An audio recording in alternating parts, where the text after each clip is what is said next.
Good afternoon and welcome to Beyond the Lines podcast. I'm your host, Nikki Watson, on this frigid Friday.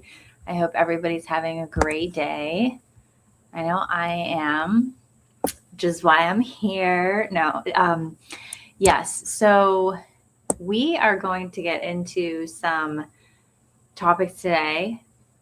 What is radical love, and is it a political strategy? Yes. So I hope that you were able to check out Grace's podcast on Rumble yesterday. I was so excited to be a part of her panel. And please check out Joaquin's Love in the Apocalypse channel. It is on Telegram, a lot of content there, and some deep dives. Let's just put it that way, some deep dives. So we are on this is Frigid Friday. Basically, it's Frisky Friday. If you're feeling froggy Friday, all of those things.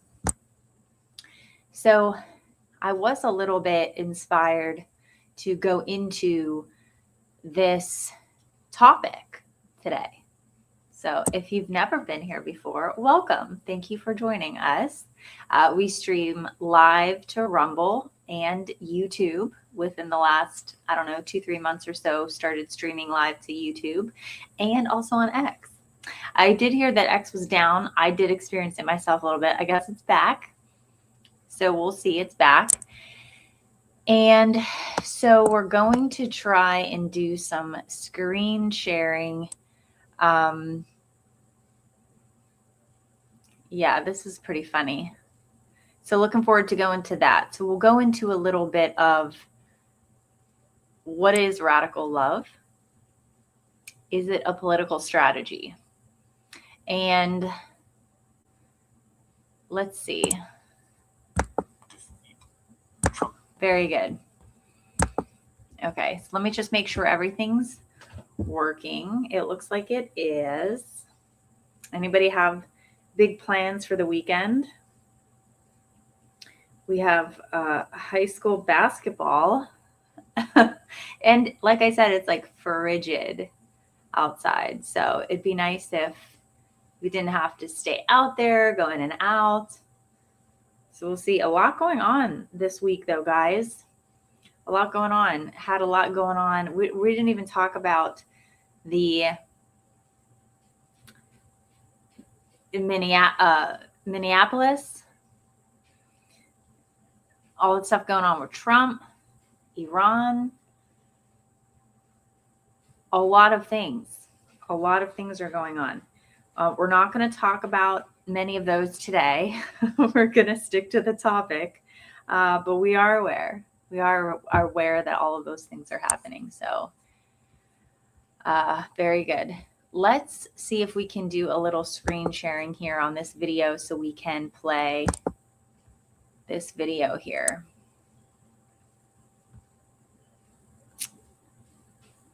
Where am I at here? Very good. I think this is it. Okay. Very good.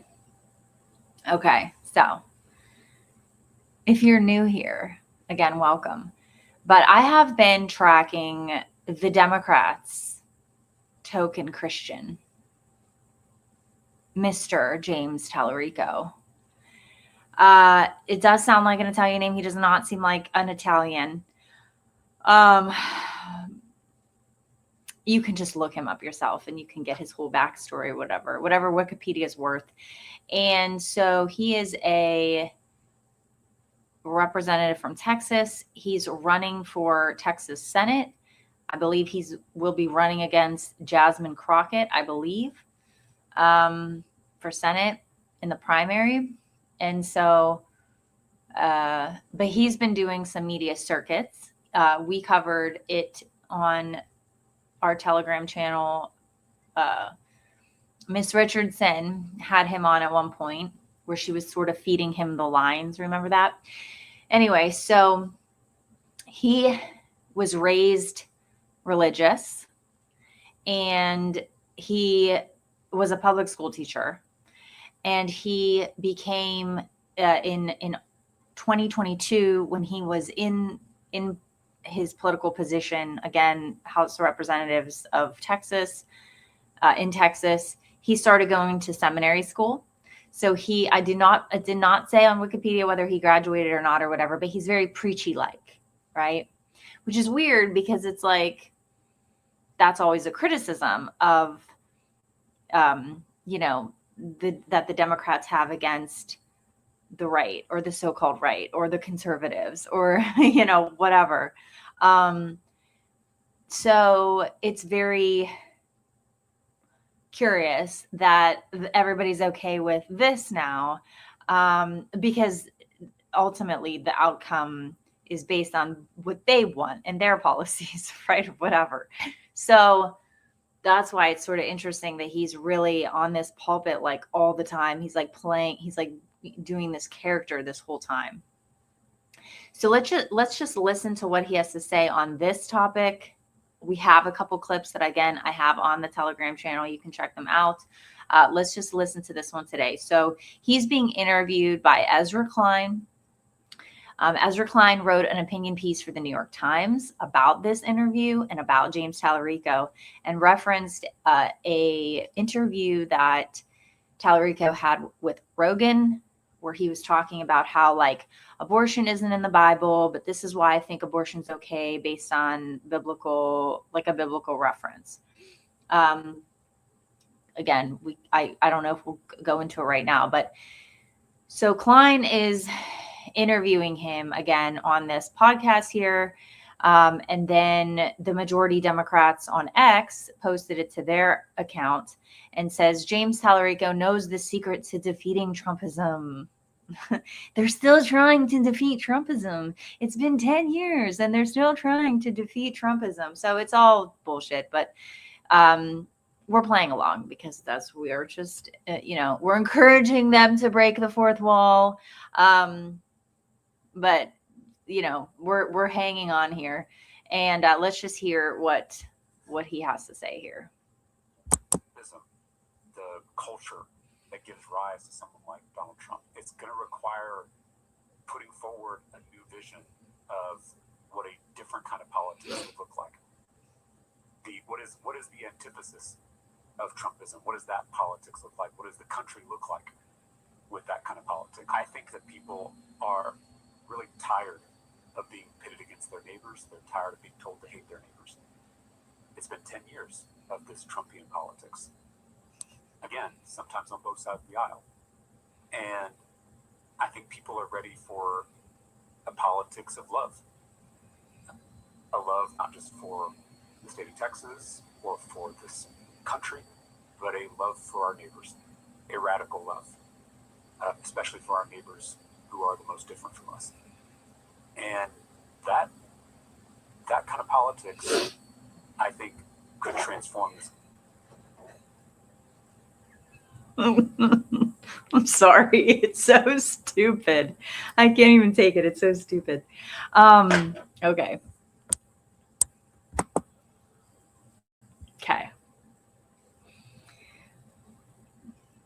Jimmy boy, come sit down.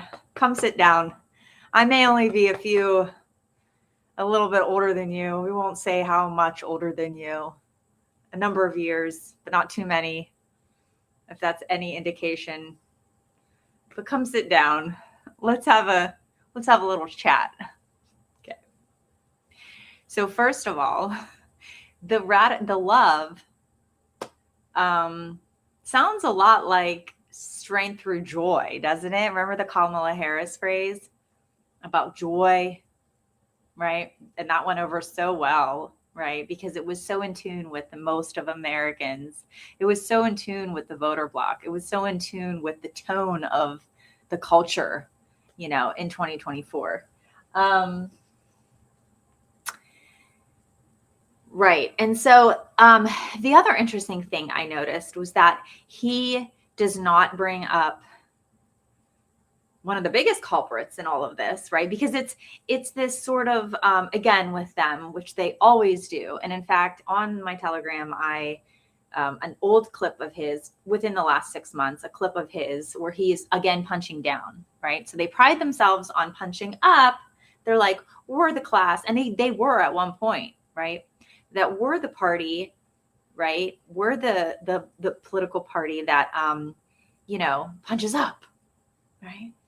The elite class, at the big billionaires, right? The new DNC chair, what's his name? I don't want to say Ed Martin. It's not Dean Martin. What is it? Martin. What's his name? Oh, you know what? I just had it on the tip of my tongue. No, we're going to do this. We're going to get it right. Keith Martin? Kevin Martin? Ken Martin said, oh, not those billionaires. There's good billionaires and there's bad billionaires. And we don't want anything to do with those bad billionaires. And he did this like smile, the Fight the Oligarchy tour paid for by oligarchs, right? So Democrats have been trying to do this. And I know, and we may be sort of, maybe it sounds like we're harping on Democrats right now. And it's like, but Nikki, what about Republicans? Yeah, we do our fair share of that here, but we're talking about hypocrisy. We're just doing some deconstruction. We're doing some media literacy. Okay. We're doing some of the work that our dear historian, Heather No Cox Richardson, won't do, right? We're just filling in the gaps. We're filling in the media gaps where we see fit. So this is not by any means, strictly just digging on them. There's just so much meat and material. We really need to do the work. We need to dig in. So no reflection for Mr. Talerico about what how the media has created these divisions for all of the Trump era, right? Trumpism. How much responsibility falls at the feet of the media? Rachel Maddow, CNN, MSNBC, all of the politicians. Jamie Raskin, who, remember, was implying that on January 6th, we need to what? Remember that clip of him? He was like in the library. We reviewed it on the show. I mean, the rhetoric that comes from Democrat politicians, but also very much the media, right? Trump is Hitler. Trump is Hitler. MAGA's Nazis, MAGA Nazis. I mean, it's still happening today. But how much of the divide was because of the media telling people over and over and over and over and over again what to think about Trump. Orange man bad. He's not perfect, but the insanity of perpetrating the Trump derangement syndrome on the general population, horrific, and has created the divide, has encouraged it so much. Okay. And you can say what you want about alt-right media, the alt-right, right? And the conservative media, who do a fair share of dividing, but he's talking to his voter base, right? He's not talking bipartisan. He's trying to act like he's talking bipartisan, but he's not. He's talking to his Democrat voter base. He's trying to do, he's trying to act as a, fact checker for Christian conservative politicians, JD Vance. Because in another clip, he talks about, they show JD Vance, and he's like, well, that's not biblical, and then he goes into this whole thing. It is a preacher Talerico here. So no reflection at all on this division, right? So it's a punching down. People are tired of the division, and he may be punching up to like Trump. Trump is, with his rhetoric, and because of and I'm sure he would say the insurrection and all these things about, Trump is causing this and Trump admins causing this, but This has been going on for a number of years. And the mandates and turning school boards and local, just regular people into like the arbiters of mask wearing and enforcement, the enforcement of the state. You're going to force people to wear masks. You're going to force children in schools to wear masks. You're going to force people to get the jab. You're going to force people to prove that they have a negative COVID test before they can get into this thing that they want to go to. If they can't show that was fucking crazy. Okay. So, none of that. So they're still missing the mark. Okay. They want to do this sort of like reflection. Like we need to our voters think we're out of touch. Like people in America think that the Democratic Party is out of touch.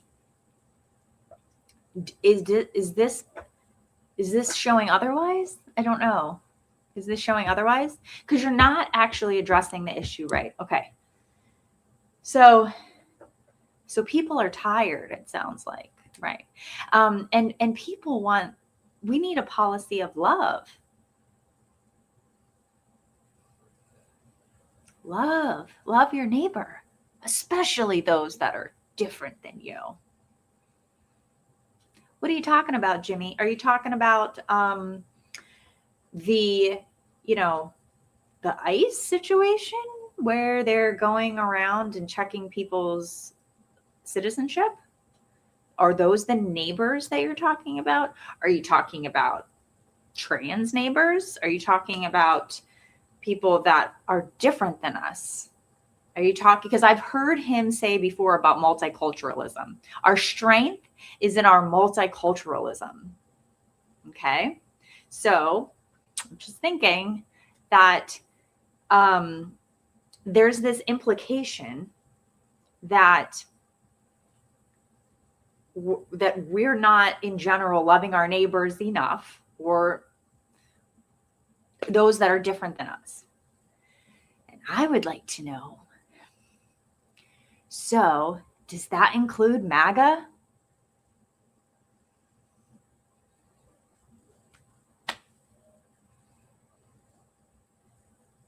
Where do the 80 million people fall?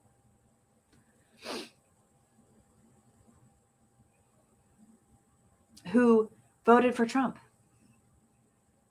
That the Democrat media and talking heads and all those people, even the anti-imperialist YouTube grifters, talk about MAGA. So where do those people fall in this love story?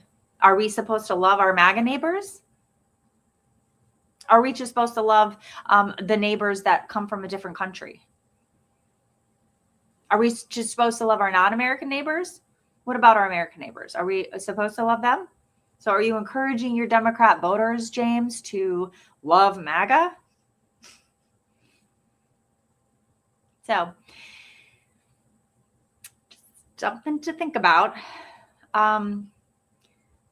People are tired. Yeah. So we need a policy of radical love. So let's talk about like, what is radical love, right? Well, radical love, I mean, and I guess we could go to like a definition of what radical love is.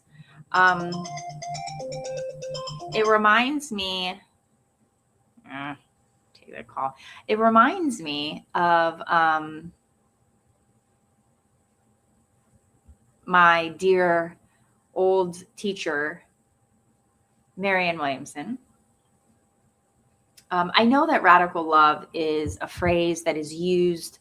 I think Brene Brown talks about radical love.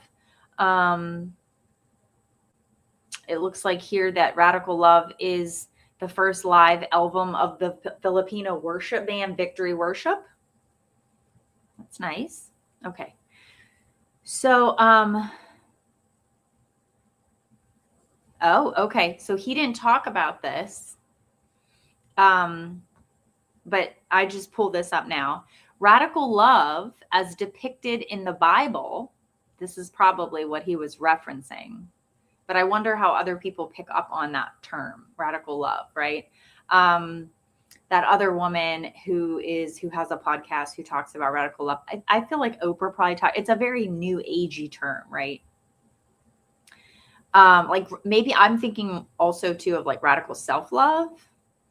Okay. So radical love as depicted in the Bible is a profound and transformative concept that challenges believers to love in a manner that transcends conventional human understanding.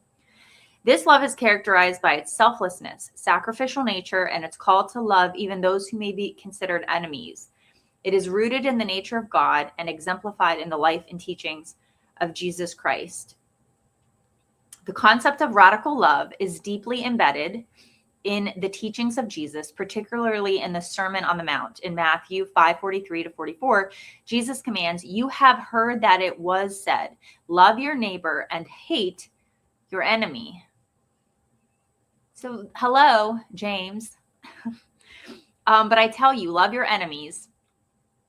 Love your enemies and pray for those who persecute you. So he could probably, I remember Trump referencing this too about Charlie Kirk. And Trump was like, Charlie loved his enemies. He's like, me, not so much, or whatever he said, like, me, not so much. But I tell you, love your enemies and pray for those who persecute you. This directive challenges the natural human inclination to retaliate or harbor resentment, urging believers to extend love beyond familiar and comfortable boundaries. If J.D. Vance tried to go on his pulpit and try and talk about radical love, and that he would be called a Christian nationalist.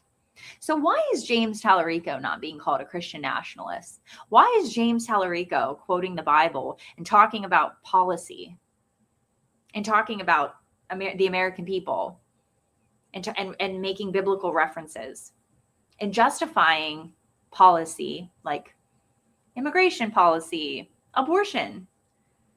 Why is he doing that?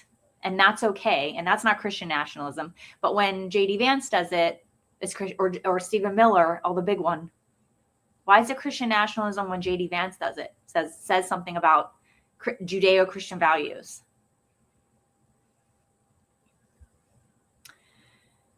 So this is the concern about like using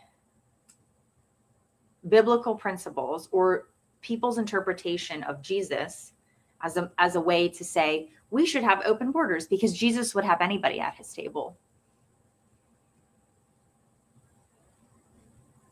We should just let the children come and let them be trans if they want to and do all of the things because that's what Jesus would have said. And there are Lutheran pastors who promote this sort of thing. So how is that not right? Because it's their remember the pastor, the female pastor who hosted did the sermon or whatever that Trump, that was a shit show. Like, what was that about? That was horrible. When Trump had to go to the church when he was on inauguration? Was it on inauguration day or it was like the day after or something? Weird. And so somebody says free love, man. Yeah, right. Something like that. There you go. Something like that. So it's like, it's good, it's good on one side, but not on the other side, right? So we included hypocrisy is for everyone, and so is love, right? So you're using love. James Talerico is using love. He's using Jesus.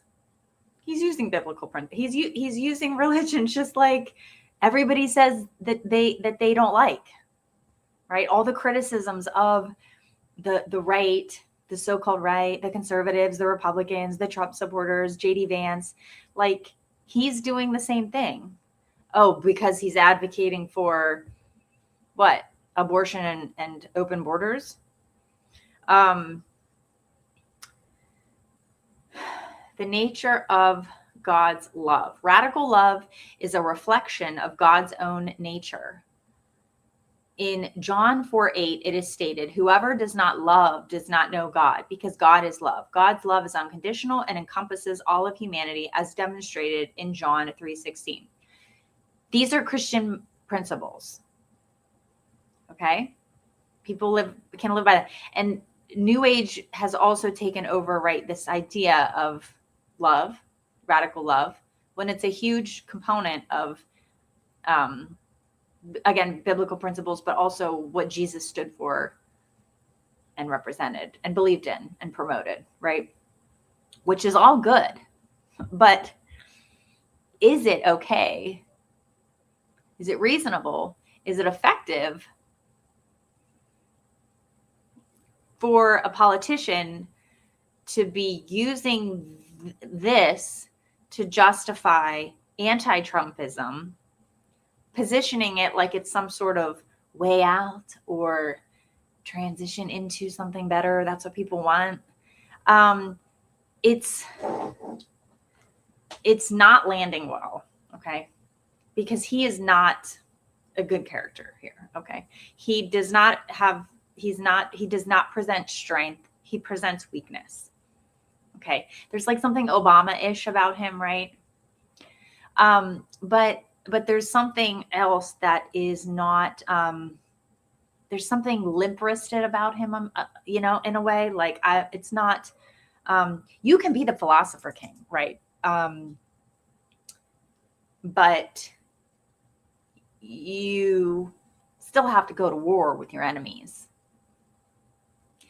And he may disagree with who he thinks Trump's enemies are, or who he thinks, or what he thinks is going on, or what may be going on, and what enemies are, right? Because the Democrat and the Democrat media wants to make it sound like Trump's enemies are the American people, right? That he wants to go after American citizens, right? That he wants to go to war with the enemy within.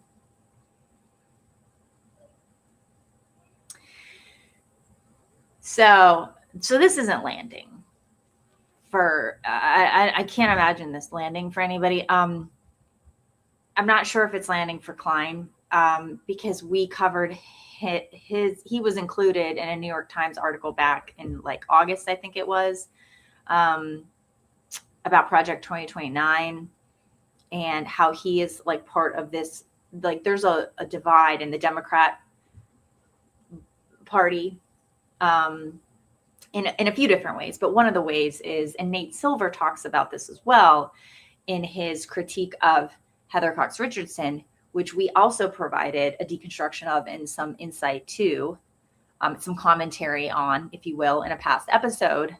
And all of that's also posted to my Substack as well. I try and update my Substack with these podcasts, and some text, some captions, and some articles.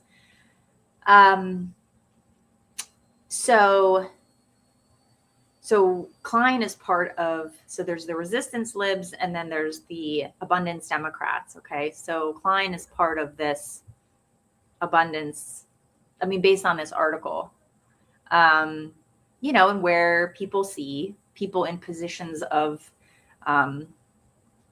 power, but also have media connections and are intellectuals, they are in those spaces and, contribute to the conversation, of course, and contribute to the direction of things. And so how is this landing with him? I'd be curious. So continue John 3:16. For God so loved the world that he gave his one and only Son, that everyone who believes in him shall not perish, but have eternal life. This sacrificial love is the ultimate example of radical love, offering redemption and reconciliation to a fallen world. Okay. So, nobody thinks that, this is just a tactic to, like, how dismissive and placating is that, right? To expect people who have been victimized, right? I mean, people who have been victimized, Americans, okay? I know that this is the whole thing about, the victims are actually the brown people, because that's what they like to do. They like to victimize people that are different than them. You see how this is so inverted? They want to victimize even more. But victimization and suffering and promises made to that were not kept, the society being decayed, policies that did not help the American people over time, does not have a color. So people are more alike than they're unalike on a local level. So they want to divide us based on racial lines. And, as an example, and I would recommend checking out, again, the podcast that Grace hosted yesterday. Wonderful group of people. Joaquin talking about his motivation behind Love in the Apocalypse, and then just talking about some of these deeper components, and then the guests that were on the show just showing how different people are. And I personally try and stay in my lane because I do not have the life experience that a number of other people have, and their expertise and their voices are oftentimes I just feel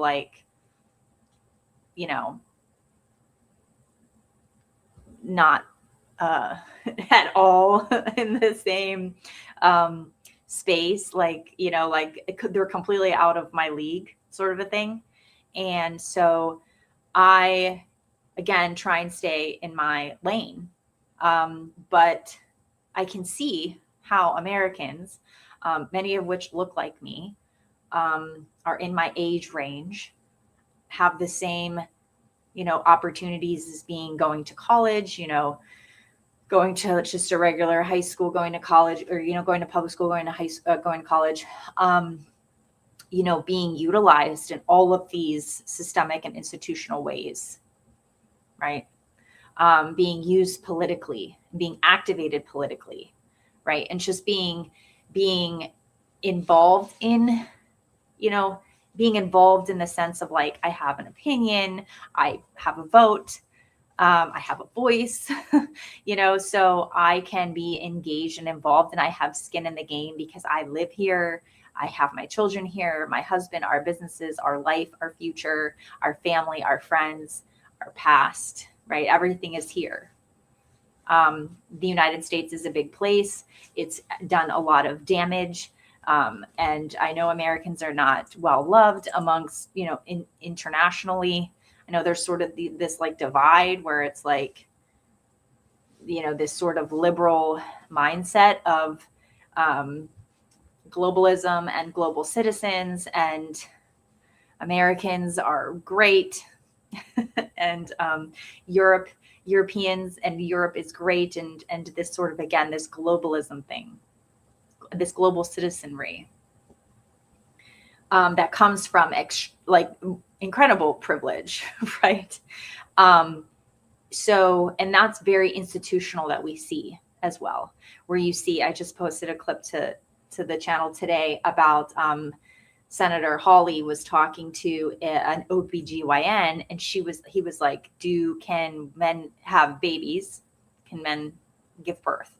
And she was like, well, I don't know if that's a fair question, right? It was just just answer the question, right? Because they're trying to say this group of, again, professionals are making this, using language. They changed the rules of language on us, where now they're doing this whole, we don't, the biological male and female is not, it's, how people identify, and it's the cis and all that, all these new words that they all, created. Okay.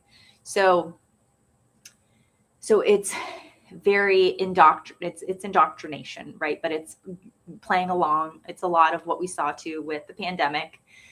But so there are different mindsets when it comes to how people move around and function and show up in the world. So my point was that I try and stay in my lane, but I also try and speak to these things where I can see where, well, you want to blame Trump for everything, and you want to call out Trump, and you want to say all these things, and poor foreign policy. Fine.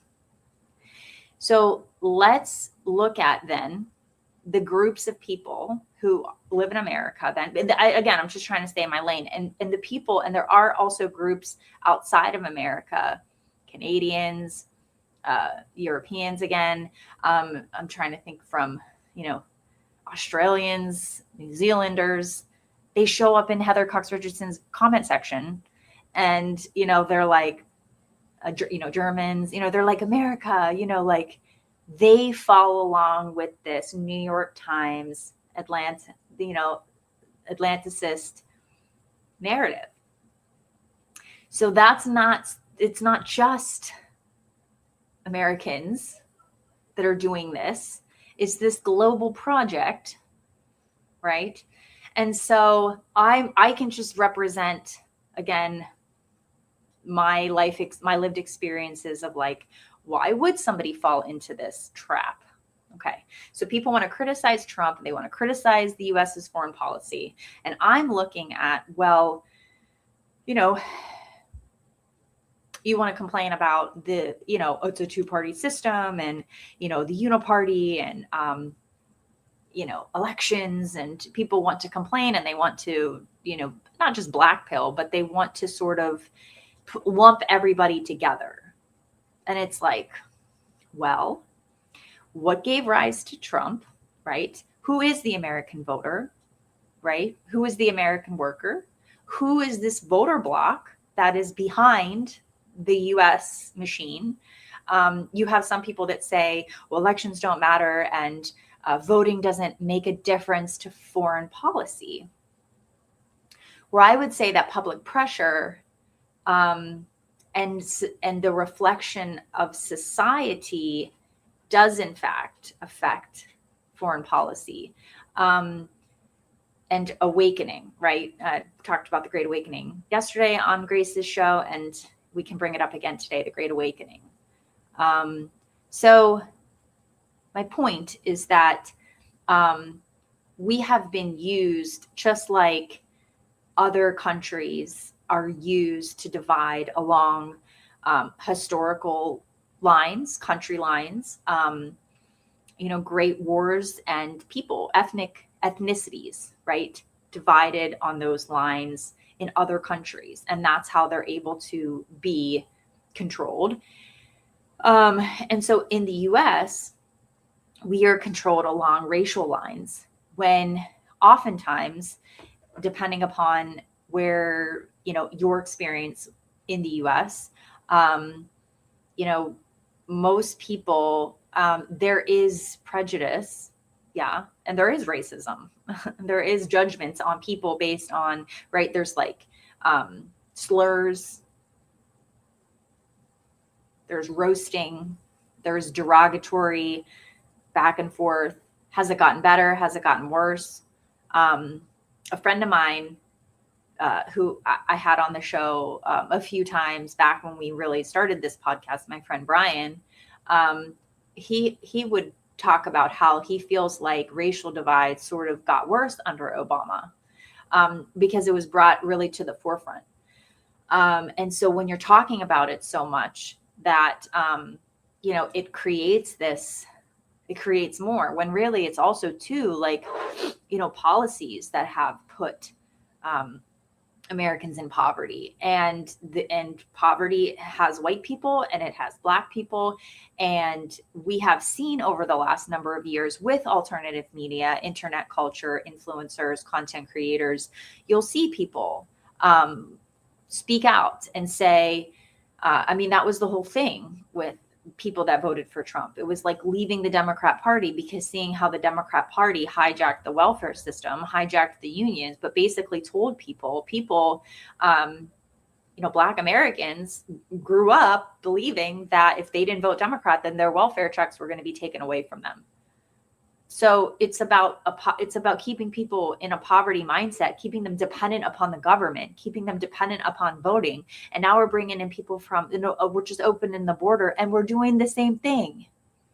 So Black Americans wasn't enough. Decaying rap culture. My kids will cringe. When my kids finally watch my podcast in 10, 15 years, God willing, they will cringe. Well, hopefully then they won't, but they would right now. But yes, rap culture, rap music. I mean, people do not want their children to be criminals, and they don't want their children to be in poverty, and they don't want their children to, this is just, there are some people that do. But other people, they raise their children. We all just raise our children similarly, without going into the actual issues related to race differences in this country, related to actual, you want to talk about police violence, right? You want to talk about actual issues that occur in cities, in places, that has crime, but also the incarceration rate of Black Americans, and then, just the trans culture being promoted to young Black men as well. So, a lot of things aided in the destruction of culture and society in general, but specifically to Black Americans because of all of these things. And so then Democrats want to go out and they want to open the border and they want to bring in new victims that they can say, well, we're going to give you all this stuff, but you have to vote. You have to go here and you have to vote. So as a white person, I would not compare my struggles or pain to some of the things that maybe my friends have experienced because of the color of their skin, because of where they grew up, or the challenges that they faced, or, so I'm not going to compare it like that. But I will at least call out the targeting of people that look like me, to fulfill these political strategies, right? Strategies of tension, chaos, divide and conquer, using the golden heart to put themselves in front of an ICE agent, right? Who will go and patrol, making sure everybody's wearing a mask and getting a jab and, all this stuff, right? That people that look like me have been hijacked and motivated to do. Support Ukraine, right? All of these things. And so, again, the societal divides that we have been, presented with over the course of the years, and now especially more with social media. Again, we talked about this a little bit yesterday with the algorithms, and how a lot of anti-woman and anti-wife stuff is being promoted to husbands, right? And a lot of anti-man stuff is being promoted to the wives. And it's and you'll see in the comment section, it'll be and believe me, some of the stuff actually is good. Some of it's fine, right? And it's husbands and wives need to watch these things together. And you'll see in the comment section too, I agree, but can you send this to my husband? Is my husband getting this on his algorithm? Because you have men who are saying exactly what, hold on 1 second.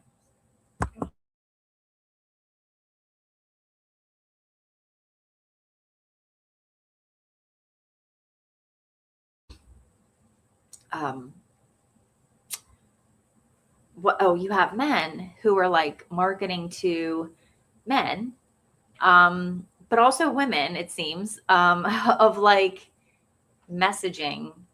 A woman doesn't feel, your wife needs to feel that see her, or that you can be strong for her emotionally, or whatever the thing is. And it's like, men, get your shit together, stop watching porn, which is a good thing to say. But are you showing that to him? Like, are you showing him these fitness videos and these things, like, are you building up his ego and telling him that, his wife is a bitch, and she may be, we're not perfect, obviously. We have a lot going on. But there are real, actual issues that couples in the apocalypse face, especially if you've been married for a number of years, you have children, you're doing financial stuff, you have business. I mean, it's his life, right? And then divorce is normalized. And then you have the influencer accounts where you'll just be on Instagram and, it's like, you're going to want to get that divorce, and something's going to tell you to get that divorce. And this is your sign to listen to that voice, or something, whatever that meme is, right? Where it's like, you're going to want to do this and you need to listen to that voice, or whatever. It's a lot of content, it's a lot of stuff. You may just be scrolling and you like see stuff that, you can't get sucked in. You can't feed the algorithm, even though it already is. So then you just send it to your spouse and you say, click on this and get it in the algorithm. Yeah. So anyway, the divide. Yeah. So we've been thrown so much socially, culturally, informationally, just all this stuff, right? Health-wise, financially, all this stuff over a number of years, right? Just try and apparently get through to the next generation, I guess, or get through to the next whatever, and just wait. They're just trying to do they're doing a rotation of elites, but they're for the first time, congratulations. But on the other hand, it's like they're just doing a rotation of voters, right? Because we're just, right, right. Heather Cox, even though she said in like one of her last things with Joanne, she was like, I'm 63 years old. I'm like, bitch, you're 63. Girl has, God, she has how many more years to go? She's only 63. This is going to be long. This is a long time. She's a hard worker. I'll give her that. She's, yeah.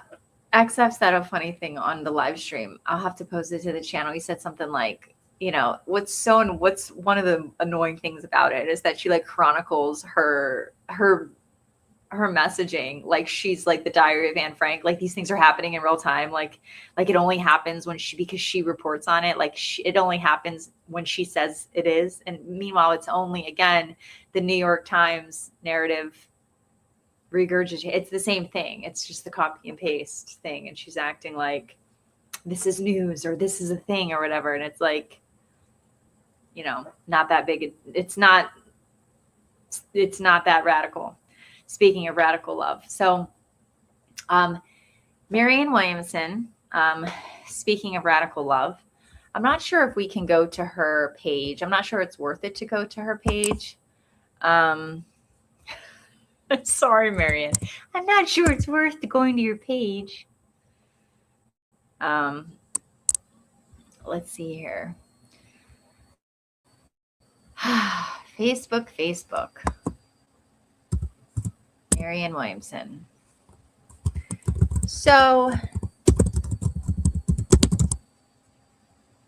I included the hypocrisy piece into this because I think that's important too.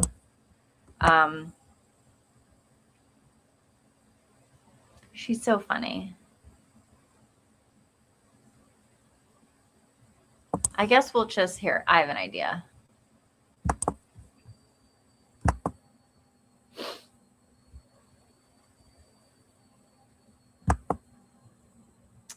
Stop screen. Okay, let's do this. Let's just go to Marianne and we'll just talk about her for a minute. Because when I think of the radical self-love, I think of Marianne as well. Because she also did that thing where she was like, you know, love and light except Donald Trump. So like, right. They want us to have this radical they want us to have this radical love, right? So then what's with the hate and vitriol and the division? You have to call that out, James. You have to call that out, Marianne. You can call it out on both sides. You really can. You can call it out on both sides. So we want to promote radical love because it's a means to an end for our agenda, right? Which is against Donald Trump and against MAGA and against this thing that's literally been going on again for a decade now.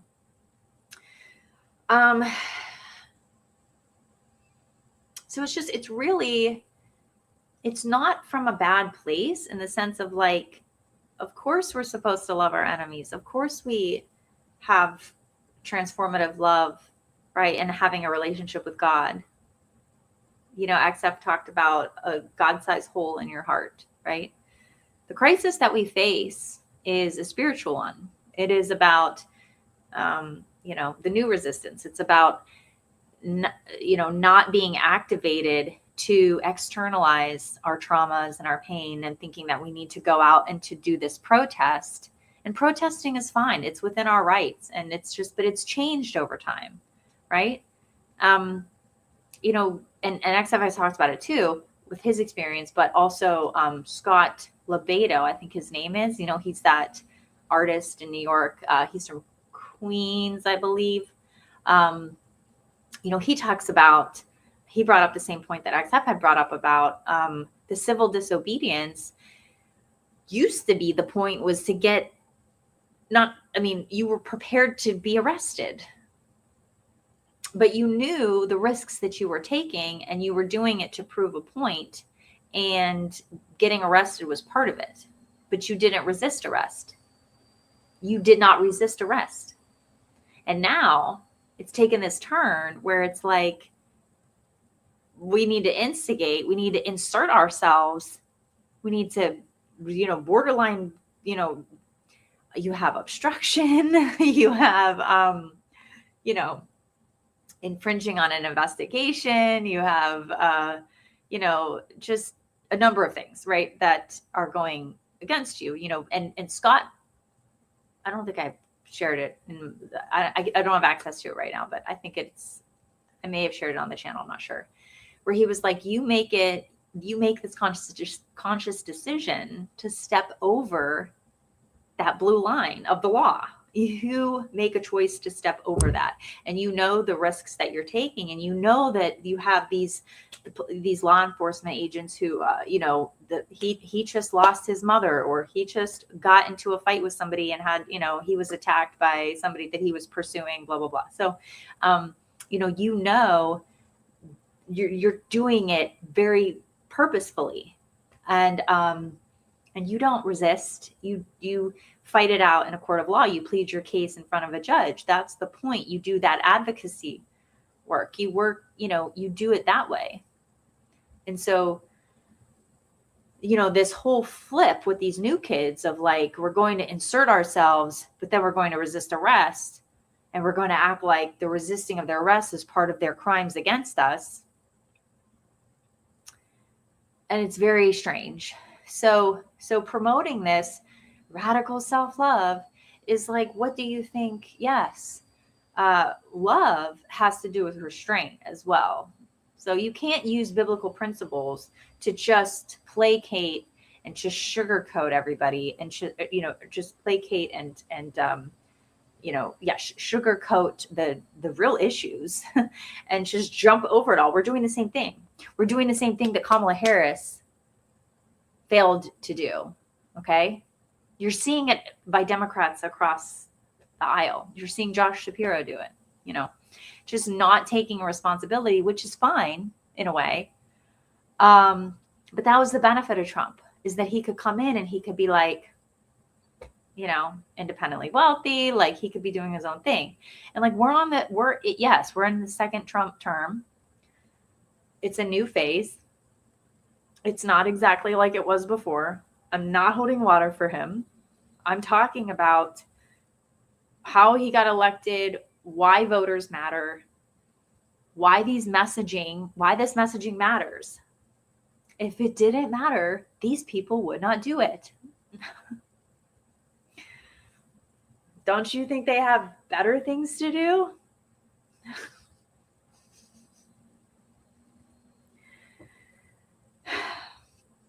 So yes, love is important.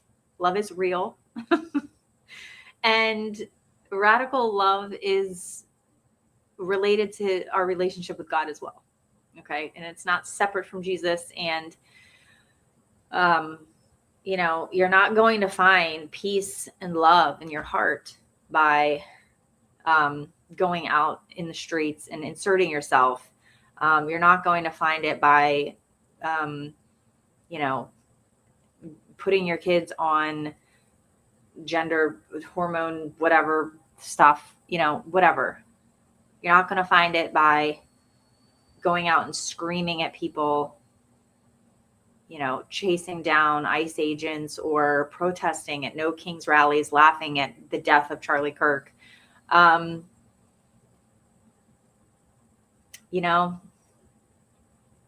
It's about the God-sized hole in our hearts.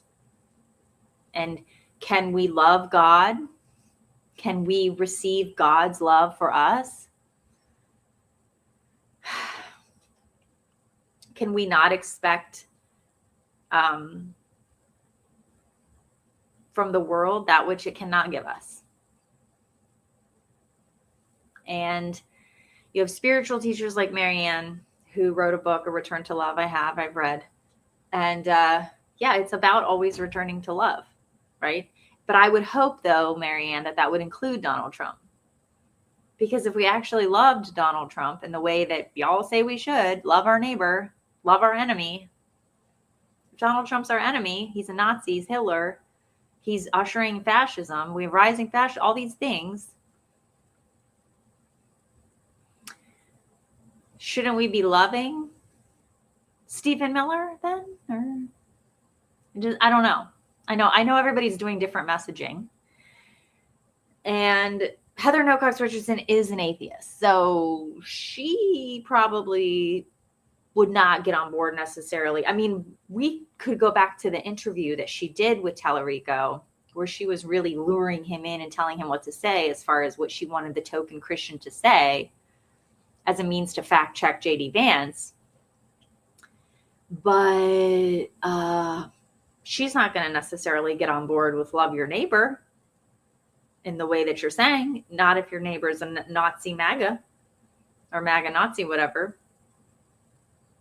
Not if it's a Nazi Republican, like as she's described over and over again. We, love in the apocalypse, but is there love in fascism? What is going on? Democrats can't get their messaging together, which is fine. I mean, you see Republicans and MAGA and Big Tent and all this. Politics is hard, right? Messaging is hard. I mean, it does suck that these people don't miss a paycheck, and we're out here just, out of the club, just watching viral internet videos of war and death and torture and trauma and just injustice. And, but they don't have it easy necessarily either. I wouldn't want to do it. I wouldn't want Trump's job. I wouldn't want James Talerico's job.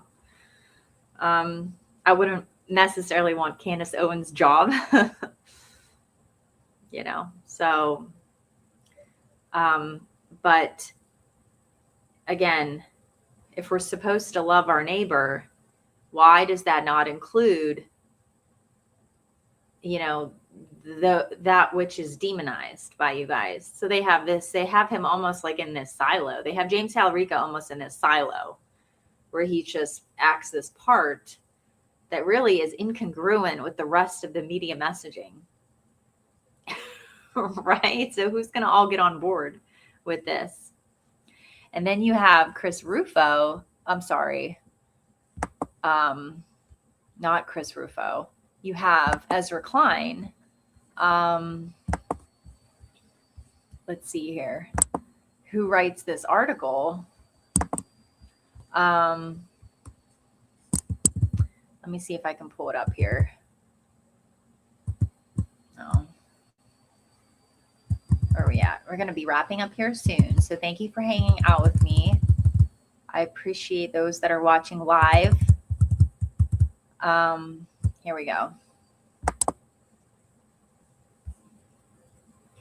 We're going to stop sharing. And we're going to share here.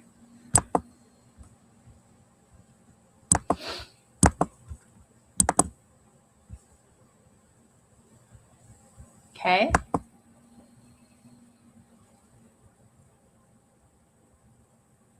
Ezra Klein, opinion piece in the New York Times, and related to his interview that he did with him. Does Christianity need reclaimed for the left?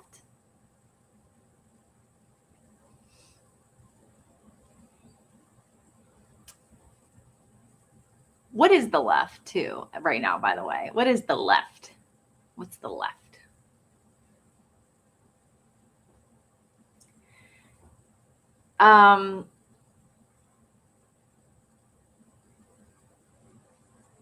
Why are they trying to associate James Talerico with the left? Why is Ezra Klein saying he's from the left?